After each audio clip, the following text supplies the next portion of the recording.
स्कूलों में बच्चे जो पेंसिल पकड़ते थे वो विदेश से आती थी। भारत में न तो तकनीक थी, न ही मशीनें, और न ही किसी ने कोशिश की थी कुछ अपना बनाने की। लेकिन मुंबई की एक तंग सी गली में एक गरीब लड़का इस सोच से पल रहा था कि जब अपने देश में पेंसिल तक नहीं बन रही तो क्यों ना मैं ही कुछ करूं।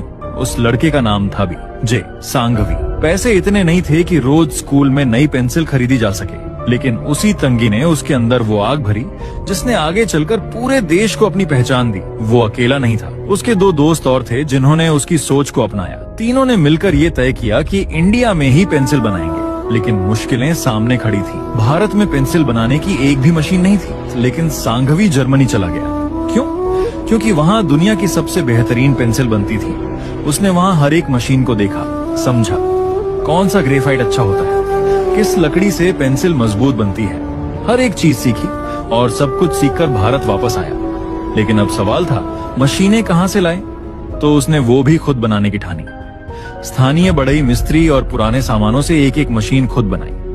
रातें बिताई, हाथ जलाए, लकड़ी फटी, ग्रेफाइट बर्बाद हुआ, लेकिन हर बार वो फिर से खड़ा हुआ।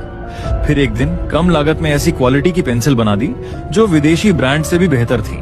लेकिन कहानी यहीं खत्म नहीं होती। लोगों ने उस पर शक किया, देशी चीज चलेगी नहीं, इंडियन ब्रांड टिकेगा नहीं। लेकिन वो पीछे नहीं हटा और फिर उसने एक नाम रखा, हिंदुस्तान पेंसिल्स प्राइवेट लिमिटेड, और दो ब्रांड लॉन्च किए, नटराज और अप्सरा।